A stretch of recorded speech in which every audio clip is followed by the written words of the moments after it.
설교 제목이 성탄 부르심의 소망입니다.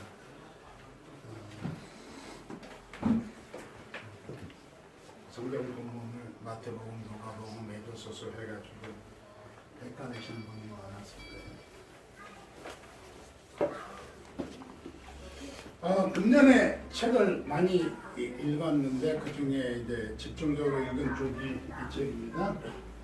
지난 여름에 캐나다 여행하면서 책 두 권을 가져왔는데 이분 알렉산더가 쓴 영어로는 Proof of Heaven이에요. 한국말로 직역하면은 천국의 증명이라고 해요. 근데 나는 천국을 보았다.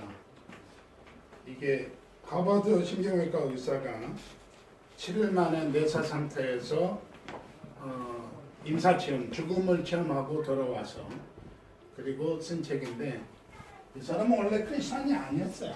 크리스찬이 아니고 심리학하고 신경외과 쪽 하면서 이게 뇌를 절단해가지고 뇌에 문제가 생긴 사람들 수술해낸 사람이었는데 뇌 종양이 갑자기 생기고 뇌가 굳어지는 현상이 자기한테 나온 거고 자기가 수술하던 병동에서 수술실에서 자기가 누워 있었고 7일 만에 이제 식구들이 포기하기로 하고 그리고 이제 그 신체실로 옮기려고 하기 직전에 이제 옮기기 시작한 거죠. 그리고 이 사람은 사람들이 죽었다 깨어나는 임사체험을 뇌의 환각의 하나의 현상이다. 아드레날린이나 그것이 갑자기 죽기 직전에 갑자기 나오기 때문에 이렇게 천국을 경험한다. 그렇게 입장을 정리했던 사람들인데 자기가 경험했던 것을 책으로 썼죠. 그래서 이 책은 지금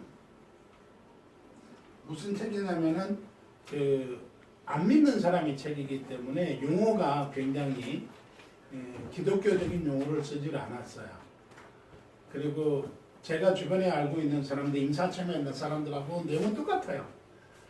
이경순 목사님, 내가 군대에 있을 적에 우리 교단 목사님인데 그 사람이 전주 예수병원에서 죽었다 살아난 페넬신 쇼크사로 죽었다가 살아난 경험을 쓴 책이 그 천당이 있습니다라는 책을 썼는데 그 책을 내가 교정을 봤어요. 군대에 있을 적에. 네, 그분의 책하고 이 사람 얘기하고 똑같지는 않고 비슷해요. 다 똑같아. 임사 체험한 사람들이 죽은 다음에 터널을 지나고 그 다음에 천사가 나타나 자기를 인도하고 그리고 너무너무 밝은 빛을 보았다라고 하는 거. 그리고 이제 다시 돌아오는데 돌아오기 싫었다. 그리고 너무너무 환상적이고 빛이 있고 아름답고 음악이 있고 너무 어떻게 그 인간의 언어로 표현할 수 없는 것들이 너무 많다라는 얘기였고요. 그 다음에 이제 너무 이것만 읽으면 안 되는데 최성호 목사라고 이 드라노에서 책이 나왔는데 천국에 대한 바른 성경적인 접근을 했어요. 이 사람은요. 그래서 천국에 대한 성경에 나오는 얘기를 쭉 해고 임사체험도 여기다 같이 섞었어요. 이 사람도 심리학 전공한 사람이고요. 목사고요. 근데 이제 여기는 이제 그 목사가 아니었죠. 의사였고 성경학과이고 그 다음에 폴 칼라티니 최근에 유행하는 책 중에 하나인데 숨결이 바람될 때 36세 신경외과 의사가 자기가 수술하던 그곳에서 자기가 거기서 죽어가죠. 그래서 이제 특별히 그 암을 발견하고 여기도 신경외과예요. 여기도 뇌를 오픈해가지고 뇌 종양이 생길 때 오픈하는 사람인데 이 사람은 크리스찬인데 크리스찬 가정에서 자랐는데 죽음을 어떻게 맞이해야 되는가 특별히 의사의 입장에서 접근하고 있는 책이고 그거 말고도 뭐 여러 개 읽었어요. 정리하는 내 그릿 같은 거 지금 읽고 있는 책들인데 이런 걸 읽으면서 여기는 이제 죽음에 대한 얘기를 하는 것들이고 그 다음에 여기는 내가 죽음을 이제 앞두고 있는 것은 아니고 은퇴를 앞두고 있어요. 은퇴를 앞두고 금년에 벌써 나한테 책이 한 몇천 권이 있어요. 그 책을 어떻게 정리할 건가. 사람들이 나한테 책을 다 달라고 그래서 내가 책 줄 수 없다. 일단 책을 주면은 공짜로 주면은 싸구려 생각하기 때문에 귀하게 여길 줄 모르고 이 책을 쓸 수 있는 사람한테 주겠다. 만약에 책이 필요한 거 있으면 와서 돈을 내고 사가라. 기준이 뭐냐? 밥 한 그릇. 그러니까 맥도날드 사든 설렁탕을 사든 밥 한 그릇. 왜냐하면 책 한 권 사려고 내가 정신 굶고 책을 산 책들이니까 유하하면서. 그리고 전공 서적은 이제 비싸게 팔아야 되고요. 예를 들어 그 실존적인 심리학 접근이 있거든요. 실존 상담 그런 게 있는데 그런 책들을 그렇게 했습니다. 그랬는데 지난주에 이제 제주에 갔다 왔잖아요. 제주를 가가지고 어머님이 종환자실에 있다고 그래가지고 우리가 가가지고 목금토 3일 동안 제주대학병원에 계속있다가 돌아왔고 우리 사람이 일주일간 아팠고 그러면서 아마 어머님의 천국 수속을 하는 단계였었어. 사실은 천국 수속을 하다가 다리를 절개해 놓고 오픈을 이렇게 봉합을 못했었어요. 그리고 우리가 떠나고 난 다음에 지지난 그러니까 이틀 전에 봉합을 하고 얼마 더 있으면 이제 나가야 되는데 여기 방광에 이 중량이 있대요. 근데 의사들이 사실 만큼 사셨으니까 수술하지 맙시다 그러고요. 식구들도 그리고 삼촌들도 모든 식구들이 수술 권하지 않고 지금 어떻게 될지 모르겠어요. 그러니까 지금 금년에 내가 다뤘던 것들이 죽음, 임사체험, 그 다음에 천국수속 이런 것들, 은퇴 정리하는 것들이었는데 갑자기 이번 주에 또 미국에 있는 집 문제가 갑자기 튀어나왔어요. 집도 정리해야 될 것 같은. 그래서 어떻게 해야 되느냐, 팔아야 되느냐, 수리해야 되느냐 복잡한 일들이 갑자기 막 생겨야 되는 겁니다. 은퇴를 앞두고 은퇴 바로 직후에 나한테 있어야 되니까 제일 이제 지금 닥쳐온 문제가 은퇴가 1년 남았는데 은퇴한 후에 관사에서 살았잖아요. 관사에서 나와야 되는데 집 문제가 한국에 살아도 집 문제, 미국에 돌아가도 집 문제, 어딜 가도 집 문제가 이제 나를 꼭 예수님이 아까 더러운 마구간이라고 기도하셨는데 마구간은 그래도 괜찮은 것 같아요. 제 상황보다는. 그리고 이제 이틀 전에 또 은퇴연금도 알아보고 막 이런 것들이 있었거든요. 이런 그러니까 위기 상황이라 해야 되겠죠. 어떤 그 뭐니까 아주 위험한 상황이 아니고 어떤 변동 상황에서 나를 버티게 하는 힘이 뭐였을까? 어저께부터 굉장히 기분이 좋아요. 어저께부터 저녁부터 어저께 오후부터 기분이 좋고 그게 뭔가 성탄인데 왜 성탄이냐? 왜 성탄이 나한테 특별한가? 많이 생각했어요. 처음에 설교를 처음에 어떻게 연결할까 하다가 잘못하면 옛날 얘기하면 또 센티멘탈해서 이러면 다 들은 얘기들 많고 그런 얘기를 해서 그렇게 하지 않고 오늘이 특별히 이제 오늘 특별히 손님을 초대하기로 했는데 손님을 한 번도 안 한대. 오늘 설교로 손님을 포커스를 맞춰놨거든요. 초점에 손님에게 맞춰놓은 설교인데 여러분들이 손님이 오시면 이렇게 설교하세요. 제 설교. 성탄에는 항상 저는 기뻤어요. 그 교회 가서 발표 준비하는 거, 그리고 기다림, 그리고 성탄절 찬양, 캐롤. 11월은 물론이고 저는 여름부터 제일 많이 듣는 곡이 제 핸드폰에는요 성탄곡만 한 2,000곡이 들어가 있어요. 엄청 많이 들어가 있어요. 성탄곡. 멜로디 다 돼 있고 각종 악기 다 듣고 그 다음에 제 방이나 제 사무실에 항상 틀어놓는 게 성탄곡이에요. 그 악기로 특별히 첼로로 하는 그 성탄곡들 종류들 많거든요. 그 다음에 그 크리스천 칼레지에서 나오는 합창단 그런 것도 있고 그러거든요. 저는 좋아요. 찬송 그 크리스마스 찬송만 틀어놓으면 캐롤만 틀어놓으면 항상 좋아요. 그래서 제 장례식에도 그 크리스마스 캐롤을 틀어놓으라고 좀 유언을 할 생각이에요. 그런데 오늘 본문 말씀 이게 다 얘기한 거네요. 늘 좋은 기억만 있어요. 저한테는 성탄절 하면. 근데 성탄절에 제일 많이 부르는 노래 오늘 그걸 기대하는데 그걸 안 부르는 거라고요. 기쁘다 구주 오셨네. 이게 제일 많이. 안 믿는 사람들도 기쁘다 구주 오셨네. 심지어 어저께 촛불 집회에서도 하야성으로 이런 것들을 막 캐롤을 바꿔서 불렀다 그러더라고요. 기쁘다 박근혜 하야 하셨네. 그럼 이것 때문에 기쁘다 그러는데 기쁜 소식이라고 얘기하는데 다른 말로 우리는 이제 복음이라는 단어를 써요. 그러면 뭐가 기쁜 거냐? 첫 번째 마태복음 1장 1절이 새 시대 선포입니다. 여기 한번 줍어보세요. 아브라함과 다윗이 다시 예수 그리스도의 세계라. 한글이 훨씬 잘 돼 있어요. 이제 세 번역에는 아브라함과 다윗은 예수 그리스도의 계보라, 족보라 그렇게 얘기되고 영어로는 그 말이 많아요. 지니아가지라고 해가지고. 근데 이게 뭘까? 세계라고는 단어를 제가 영어로 뒤져보니까 뭐 여러 가지 나오는데 뉴에이지, 그럼 이게 뉴에이지 무브먼트가 되니까 또 안 되고, 예, 제가 목사농객께서 뉴 제너레이션 이렇게 써놨습니다. 근데 새로운 세계라. 그런데 이제 문제가 뭐가 문제냐면은 예수님이 태어난 것 때문에 새 시대가 된 건 맞아요. 일단 성경에서도 구약 그리고 신약 넘어가잖아요. 완전히 갈라지잖아요. 그 다음에 BC와 AD가 있는데 BC는 Before Christ라는 약자잖아요. 예수님이 오시기 전, 주전, 주후 그렇게 얘기하고요. 그 다음에 AD는 Anno Domini라고 라틴어 약자고 영어로는 In the Year of the Lord, 주님의 해 그렇게 해석할 수 있죠.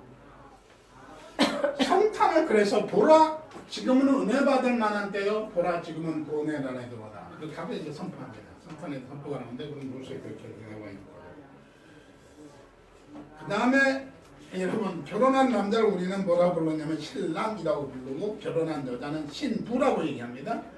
결혼 안 했으면 뭐라고 부르죠? 네? 네? 남자는 총각, 여자는 처녀. 근데 거기에 이제 노자가 붙죠. 그 다음에 참 이게 신이 새란 뜻이에요. 새거. 잘 안 되네. 이 신랑은 새로운 새 신랑 뭐 새적. 그 다음에 이제 애기 나도 뭐 세대 그렇게 가잖아요. 결혼을 근거로 해서 이게 갈라지는 거잖아요. 그렇다면 예수 만난 사람은 우리는 신자라고 부릅니다. 여기 신자는 쎄가 아니에요. 신랑 신부 그때 신자가 아닙니다. 믿을 신자입니다. 근데 우리는 신자라고 부르는데 그렇다고 하면은 교회 다니는 사람은 교인이라고 불러요. 그렇죠? 근데 교회 다니는 사람이 전부 다 신자냐? 그건 아닌 것 같아요. 오늘 교인이 좀 몇 명이 오기를 바랬는데 교인이 안 왔네요. 특별히 손님이 안 왔네요. 그렇다고 하면 당신은 교인입니까? 신자입니까? 그게 제 질문이고요. 교인은 교회 다니는 사람, 신자는 주님을 구주로 모신 사람입니다. 우리가 교회 다닌다고 해서 아마 우체부도 교인이니까요. 매일 거의 매일 교회 오잖아요. 우편 배달하려고 교회 다니는 사람이에요. 그 사람도 어떤 목적으로 가냐. 새 시대의 사람은 예수를 만난 사람이 새 시대의 사람이고 새 시대의 사람은 예수를 영접한 사람이 새 시대의 사람이다. 두 번째 본문 누가복음 19장 9절에 있는 얘기인데 여기는 우리를 찾으시는 은혜의 선포입니다. 여기는 이제 영어로 하면 뉴 커뮤니티입니다. 어떤 커뮤니티냐? 왜? 찾아오심이라고 하는데 예수님께서 지나가시는데 삭개오가 키가 작아서 안 보이니까 뽕감에 올라갔어요. 가능한 이야기죠. 그런데 예수님이 삭개오를 불렀어요. 삭개오한테 찾으시는 거예요. 찾아오심이라고 하는 건 우리가 하나님을 찾아가는 것이 아니라 하나님이 우리를 찾아오셨다는 거예요. 성탄이란 우리가 예수님을 찾아서 만난 것이 아니라 하나님이 인간의 몸을 입고 우리에게 찾아오셨다고 하는 찾아오심이 되는 거예요. 그래서 하나님께서 인간의 몸을 찾아오셨다는 사건이고 이게 성경 구절 끝까지 펴놓고 얘기할게요. 이게 요한 1서 1장 9절인데요. 4장 9절이요. 4장 9절인데 하나님의 사랑이 우리에게 이렇게 나타난 바 되었으니 하나님이 자기 독생자를 세상에 보내시면 그로 말미암아 우리를 살리려 하십니다. 사랑은 여기 있으니 같이 읽습니다. 시작. 사랑은 여기 있으니 우리가 하나님을 사랑하는 것이 아니요 하나님이 우리를 사랑하사 우리 죄를 속하기 위하여 화목제물로 그 아들을 보내셨습니다. 이거는 성탄 얘기죠. 그렇죠? 그러니까 우리가 하나님을 찾아온 것이 아니라 하나님 우리를 찾아오셨다고 하는 사건이라고 합니다. 하나님께서 우리를 찾으시는 은혜라고 하는 표현을 썼고요. 찾으심의 대표적인 말씀이 오늘 누가복음 15장에 보면은 이런 자들에 대한 비유가 많이 나오는데 첫 번째 비유가 이런 양 찾기예요. 말썽부리는 양이 혼자 저지른 거 사라져 버린 거죠. 찾아가는 사건이죠. 두 번째가 잃어버린 동전 찾기입니다. 동전은 스스로 숨어버리고 잊어버린 게 아니라 물질이잖아요. 물질이기 때문에 주인의 실수로 사라진 사건입니다. 그러니까 자기가 못돼가지고 승질이 들어와가지고 도망갔던 혹은 실수로 잊어버렸던 찾는다고 하는 것. 주님께서. 그 다음에 셋째로 이런 아들입니다. 여기도 불효자의 심정으로 개인적인 욕망을 채우기 위해서 나가버린 아들을 기다리고 찾으신다는. 그래서 누가복음 15장의 사건은 전부 다 찾으심에 대한 비유가 나와요. 이 모든 것은 주인의 마음을 표현하고 있다고 합니다. 그렇다면 찾으심에 우리의 반응은 뭐냐? 로마서 10장 10절에 보니까 사람이 마음으로 믿어 의에 이르고 입으로 신하에 구원에 이른다. 여러분들 여기도 솔직히 지금 진짜로 주님을 영접했는지 안 했는지 본인이 오늘 좀 점검했으면 좋겠어요. 오늘 이 말씀을 준비하면서 어저께 새벽부터 말씀을 완전히 바꿔버렸어요. 생각하니까 오늘 초대 손님이 많을 거다 생각하고 지난번에 추수감사절이 꽉 찼었잖아요. 그래서 그걸 기대하고 오늘 말씀을 바꿔버렸어요. 오늘은 전도 제입니다. 본인이 생각하세요. 내 마음속에 사람이 마음으로 믿어 의에 이르고 입으로 신하에 구원에 이른다. 총각들이요. 여기 총각들 잘 들으세요. 혼자 사랑을 속으로 사랑하고 있는 거는 뭐라고 그러죠? 짝사랑이에요. 사랑의 고백이 없으면은 나 결혼할래라고 물어보지 않으면은 그래서 용감한 자가 미인을 얻는다는 말이 있잖아요. 성경에는 무슨 누가 천국을 얻는다고요? 침노하는 자가 천국을 얻는다고 했어요. 결국 우리가 마음으로는 여러 가지 생각할 수 있어요. 예수님 좋다 그렇게 얘기할 수 있지만 그걸 입으로 표현해야 된다고 하는 겁니다. 물론 우리 교회에서는 그걸 표현하는 방법이 세례식이죠. 그래서 시키잖아요. 예수 믿습니까 하고 아멘하고 뭐 대답하게 만들잖아요. 사람이 마음으로 믿어 의에 이르고 입으로 신하여 구원에 이른다. 같이 읽습니다. 시작. 볼지어다 내가 문 밖에 서서 두드리니 누군지 내 음성을 듣고 문을 열면 내가 그에게로 들어가 그와 더불어 먹고 그는 나와 더불어 먹으리라. 네, 이게 이제 요한계시록에 나오는 말씀인데 주님이 늘 우리 곁에 계시지만 우리가 우리의 마음을 열지 않으면 주님이 우리 들어오지 않는다는 거예요. 그러니까 저는 이런 구절들이 제가 성결교인이 되게 한 거예요. 장로교에서는 이게 아니거든요. 장로교에서는 알아서 선택한 사람은 구원받고 선택 안 한 사람은 우리 사람이 고등학생 때 전도하니까 장로교인이 왜 돼지한테 진주를 던지느냐고 왜 전도하냐고 전도하지 말라고 구원받을 사람은 하나님 알아서 구원한다고. 근데 우리는 그건 아니잖아. 사람이 마음을 열게 하고 그리고 영접하게 하는 것. 그게 우리가 가는 길이거든요. 그렇다고 하면은 세 번째 사건이 나오는데 조금 더 또 다시 반복될 거예요. 이게 누가복음 19장에 나오는 사건인데 에베소 4장 4절에 나오는 말씀인데 부르심의 소망을 선포했어요. 오늘 본문 한번 주보를 보세요. 몸이 하나요 성령도 한 분이시니 이와 같이 너희가 부르심의 한 소망 안에서 부르심을 받았는데 이게 성령까지도 우리를 부르신다고 하는 말씀이 여기 있고요. 그 부르심에 대한 소망을 첨부해요. 뉴 홉입니다. 아까 이게 뉴 제너레이션, 뉴 커뮤니티, 그 다음에 뉴 홉이라고 했습니다. 이게 두 번째 사건을 조금 더 설명해 드릴게요.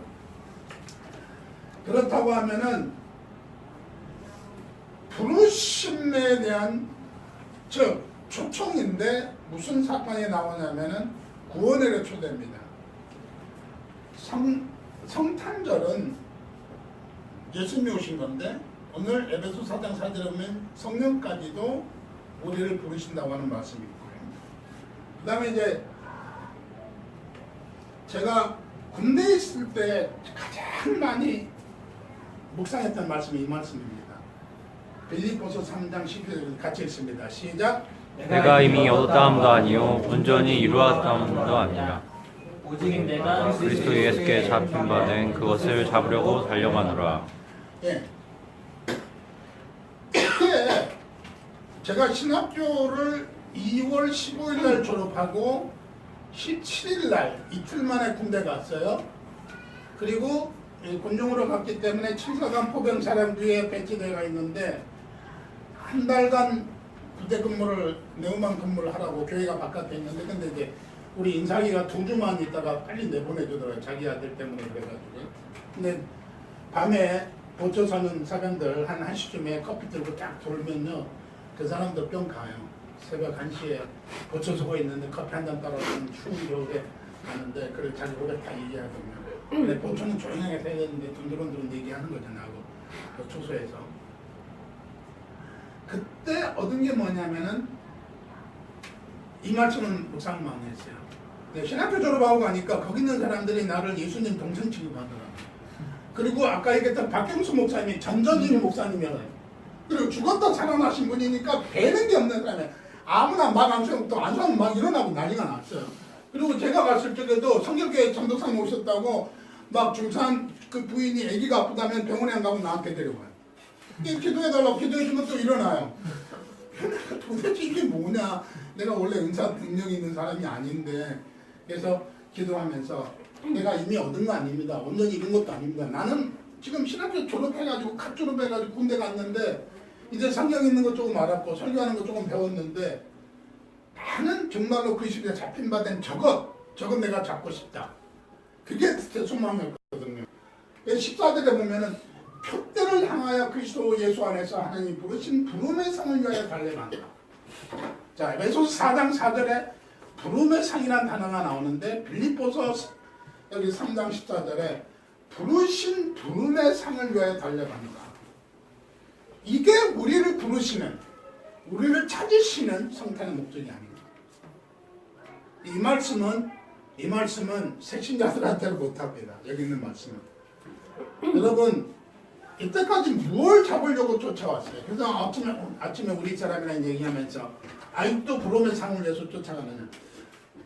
부름의 상을 위해서 쫓아가는 건 맞지만은 여기 말씀이에요. 이미 얻었다함도 아니고 온전히 됐다면 나는 이미 얻었고요. 이미 온전히 이루었어요. 박사가 되면서 내가 교육목표라는 쪽에 사명을 있고요. 그리고 내가 얻은 거, 내가 이룬 거, 나누는 것으로 제 사역을 알고 이제 그게 이제 1년만 더 맞으면 다 끝나는 겁니다. 예, 법적으로 한국에서는. 그러니까 더 이상 안 해도 된다는 얘기잖아요.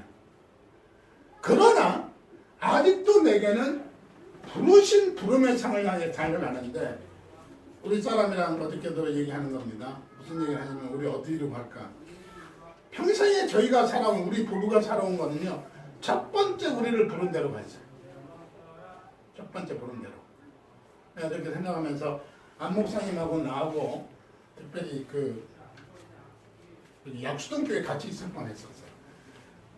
교회 개척하기 직전에 약수동 교회에다가 내가 협동 목사라고 등록 확대하고 거기 무슨 목사죠? 공목사하고 이제 얘기를 다 하고 있고 안 목사가 거기 오면 좋겠다 생각하고 있었는데 우리 안 목사님이 개척한다고 해서 같이 개척하라고 했어요. 좋다. 여기 오게 된 것도 그런 거예요.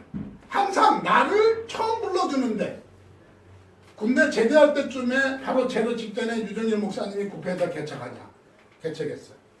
그리고 이제 유 목사님이 제대하게 되니까 목사님 오게 되면 내가 떠나줘야 되니까 처음에 기름교회가 불렀어. 기름교회가 날 불렀는데 그 다음에는 막 기름교회는 14만 밖에 안 주는데 32만 원 준다는데 뭐 대학원 등록금 대준다, 아파트 준다 뭐 그런 교회들이 막 나오는 거야. 친구 목사들도 우리 교회 와서 좀 부흥주시다.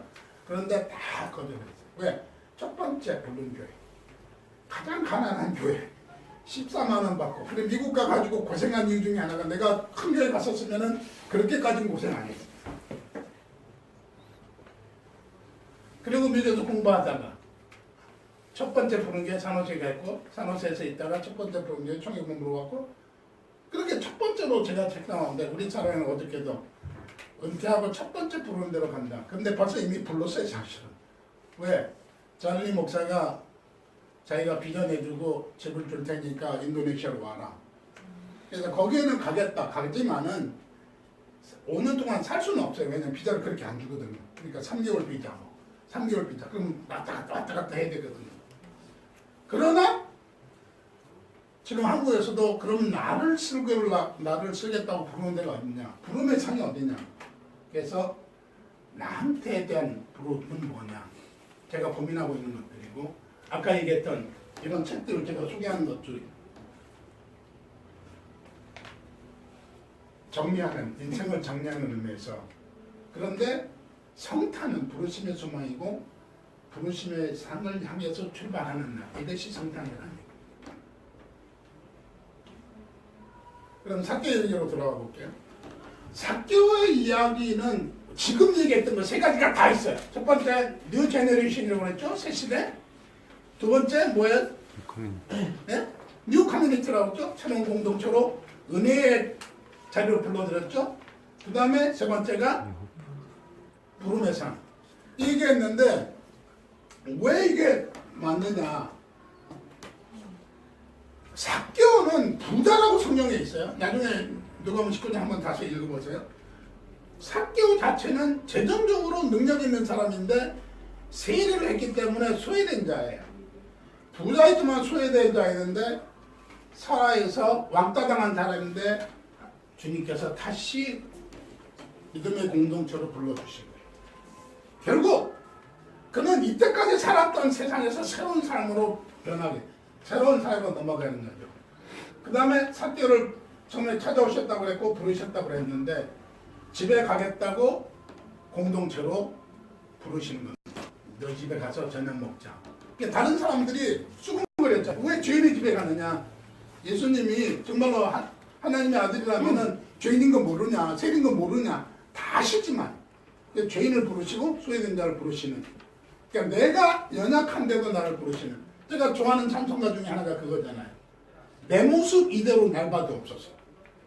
그렇잖아요? 만약에 내가 완전한 자로 나를 부르신다면 나는 주님의 부르심에 응답 못할 거예요. 그러나 죄인의 모습대로 이 모습 이대로 나를 불러주시니까 내가 주님 앞에 올 수 있는 거죠. 그 다음에 이 집에 구원에 이르렀다라고 하는 구원에 대한 선포 있습니다. 오늘 구원이 이 집에 이르렀습니다. 여기 성탄에 대한 세 가지가 이 삭개오의 부르신 사건 속에서 다 나와 있습니다. 그러면 삭개오가 부르심을 받은 제 결과는 뭐냐? 변화가 나타나는데 심적인 변화, 마음의 변화입니다. 굳었던 마음이 닫았던 마음이 열리게 되죠. 그래서 새 시대를 맞이하게 되면서 스스로 새로운 결단하게 되죠. 그래서 결단하게 됐는데 가난한 자들에게 재산을 다 나눠주겠다는 선포입니다. 부자로 살았는데 자기 옷만 잘 살았죠. 이제부터는 가난한 사람들에게 재산을 나누겠다. 선포된 은혜에 동참하며 부르심의 소망을 수유하게 된 것이죠. 그 다음에 부자지만 가진 물질보다는 주님의 소망에 더 가치를 두게 되는 거죠. 이때까지는 물질의 가치를 뒀는데 물질의 가치가 아니라 주님의 부르심에 더 가치를 두게 된 겁니다. 그러니까 바보가 아니면은 그렇게 열심히 모았던, 정말 얼굴 철판 깔고 욕먹으면서 모았던 그 돈을 풀 수가 없죠. 여러분 야곱 기억하시죠? 야곱이 형 사기 쳐먹고 아버지 등쳐먹고 이제 쫓겨가는 거냐, 도망가잖아요. 밤에 야간 도주하잖아요. 근데 가다가 베들이라는 동네에서 동네가 아니고 들판에 잠을 자다가 일어나요. 그 야곱이 그 돌에다가 한밤중에 자기가 갖고 가던 기름을 부어요. 지금으로는 올리브유예요. 이게 비상량이고 식용유고 비상인데 그거를 부어요. 아주 바보가 아니면 할 수 없는 짓이잖아요. 그러나 야곱이 고백하잖아요. 두렵도다 이것이요. 왜? 거기서 하나님을 만나잖아요. 하나님을 만나고 나니까 두렵도다 이것이요. 이것이 하늘의 문이로다. 하나님을 만나고 난 사람은 삶이 바뀐다는 거예요.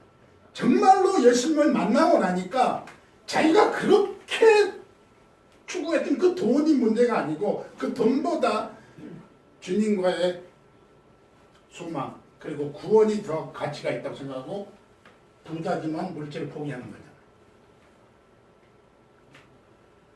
그렇다고 하면은 이제 아까 물질을 나누는 기쁨을 누리게 되고 그리고 새로운 피조물로 변화받게 되는 거죠. 고린도후서 5장 같이 읽습니다. 시작. 주 안에 있으면 새로운 피조물이라. 그 다음에 또 하나 있습니다. 왜 안 되죠? 누구죠? 요한복음 15장 4절에 있는 얘기인데 같이 읽습니다. 시작. 내 안에 거하라. 나도 너희 안에 거하리라. 우리 노정사님이 사역문 작가 찬양인도 할 때 계속 말했잖아요. 내가 누구하고 함께 있느냐. 중요한 얘기가 돼요. 여러분 수학 못하는 사람을요. 수학을 가르치지 말고 수학자 집안에 6개월만 넣어놓으면 수학은 자동으로 배운다고 그러더라고요. 저하고 6개월만 따라다니면 영어는 자연히 늘을 거예요. 자연히 늘 거예요. 왜냐면 내가 영어로 살아야 되니까. 그러니까 내가 또 입속에서 자꾸만 영어가 많이 튀어나오니까. 그런 것 같아요. 예수님 안에 살면은 그렇게 하는 거고. 명문삼천지계라는 말이 그런 뜻입니다. 누구하고 같이 있느냐? 누구 안에 가느냐? 내가 주님 안에 있느냐? 혹은 주님이 내 안에 있느냐? 그게 이 말씀입니다. 자, 오늘 우리 교회 오신 모든 분에게 두 가지 선택권이 있어요. 그렇죠? 무슨 선택이 있을 것 같아?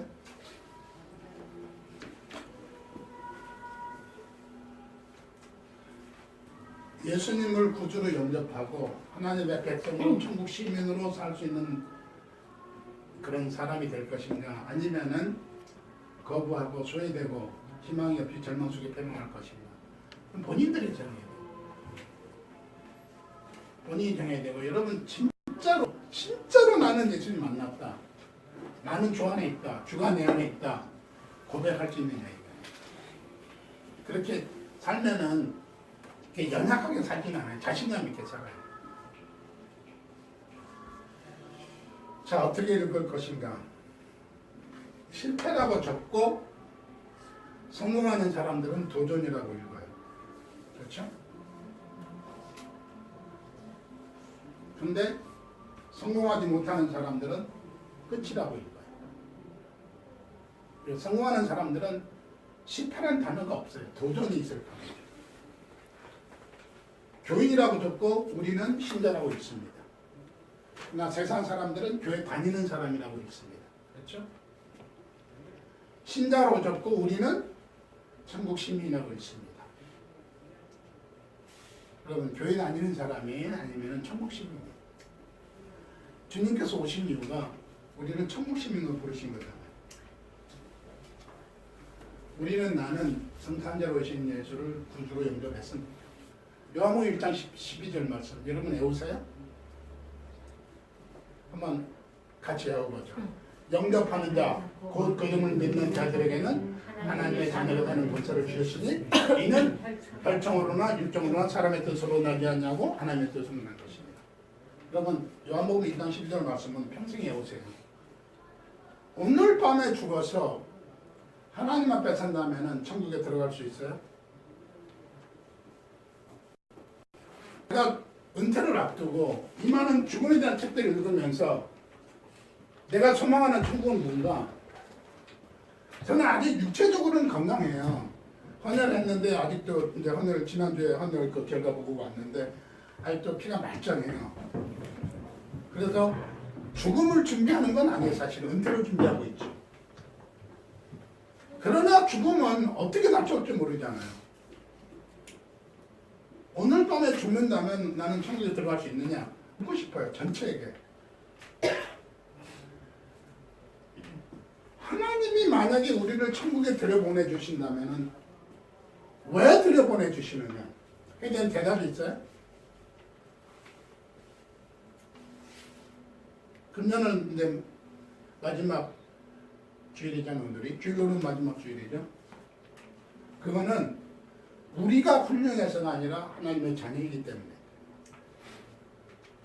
저도 손주가 둘이 있고요. 귀여워요. 보고 싶어요. 손자. 그 다음에 필라델피아에 손녀딸이 있어요. 우리 눈에는 예쁘고 귀엽지만 다른 사람 눈에는 뭐 도토리 키재기에 전부 다 개구리 새끼고 그렇잖아요. 왜 우리 눈에 좋으냐? 식구니까, 자식이니까, 손주니까. 우리 아들이, 큰아들이 제가 그 기름교 있을 적에 우리 사람이 우리 성민이를 안고 임목산 댁에 들어가는데 먹무 하는 거예요. 먹무가 뭔지 아세요? 엄마는 알아듣더라고요. 멍멍이 무서워. 자녀가 집에 돌아오면 미워도 배고프다면 밥 주고 귀여워도 밥 주고. 왜? 자식이니까. 우리가 천국에 들어가는 거는 내가 주님을 영접해서 하나님의 자녀냐 아니냐의 문제지, 내가 훌륭한 사람이냐, 내가 세상에서 아무 잘못도 안 했느냐, 그건 아니에요. 세상에 잘못 안 할 사람이 어디 있어요. 그러니까 세상 사람들이 우리 기독교인 막 뭐라 그러냐, 저것들은 죄 시간 짓고 회개만 하면 된다고. 얼마나 편해 우리. 일부러 죄 짓는 건 아니지만은 우리가 실수할 수 있어요. 그래서 우리가 안경을 깨끗이 닦듯이 매일 주님 앞에 나와서 기도하면서 회개하면 주님께서 우리를 받아주시잖아요. 우리를 회개했느냐 안 했느냐로 받아주시는 것이 아니라 내가 정말로 예수를 영접했느냐 안 했느냐, 그걸로 판단하는 거예요. 여러분, 오늘 한번 생각해 보세요. 정말로 오늘 우리가 죽는다면 천국에 갈 수 있는가? 주님이 우리를 천국에 보내준다면 왜 보내주실까? 바로 이 문제가 오늘 제가 여러분들에게, 오늘 특별히 초대받은 손님들에게 제가 던지고 싶은 질문이 있었어요. 우리는 예수님을 구주로 영접한 하나님의 자녀입니까? 누구든지 예수를 영접한 하나님의 자녀가 되는 권세를 주신다고, 오늘 받는다고 요금상 11절에 약속했어요. 바로 이 말씀이 우리의 삶을 튼튼하게 하고, 제가 비록 은퇴를 앞두고 있고 식구들이 죽음에 앞서 있지만은 그것을 이겨낼 수 있고, 그리고 자신 있게 죽음을 맞이할 수 있는, 이 책을 읽어보면 죽음을 어떻게 맞이할까, 죽음을 어떻게 대면할까, 그 책을 그 내용을 다루고 있잖아요. 그렇죠? 그럼 한번 읽어보시고요. 정말로 담담하게, 그리고 자신 있게, 두려워하지 않고 죽음을 직면할 수 있고, 또 우리 삶에서 어떤 위기가 오더라도 그 문제를 뛰어넘을 수 있는 그런 힘이 바로 오늘 우리에게 오신 예수님을 만남으로, 그리고 우리가 그와 더불어 함께 먹고 그가 나와 내가 함께하는 그 삶을 통해서 이루어지시는 주님을 축원합니다. 네. 사랑과 은혜가 풍성하신 하나님 감사합니다. 오늘 우리는 많은 사람들이 초대되어서 함께하기를 기원했습니다. 또 준비했는데 지난번 추수감사절처럼 많이 오지는 못했지만 우리 스스로 정말 오늘 밤에 우리가 하나님 앞에 서게 된다면 천국에 들어갈 수 있는가, 우리가 하나님의 천국에 들어간다고 하는 것이 왜 우리를 들려보내 주는가, 그 말씀을 깨닫고 내 손에 예수님을 영접하고 예수님 나의 주님이십니다 신앙 고백하고 하나님의 자녀가 되게 하여 주시옵소서. 이때까지도 마음이 흔들리는 믿음의 연약함이 있었다면 믿음을 확고하게 일어서서 굳게 서서 하나님의 자녀가 되게 하여 주시옵소서. 아직도 내 마음이 열리지 않는다면 하나님, 내 마음의 문을 놓고 하시는 주님을 마음을 열고 영접할 수 있는 용기가 있게 하여 주시옵소서. 사람이 마음으로 믿어 의에 이르고 입으로 신하여 구원에 이른다고 하는 말씀처럼 나의 입으로 예수님 나의 주님이십니다 고백할 수 있도록 도와주시옵소서. 예수님의 이름으로 간절히 기도드리옵나이다. 아멘.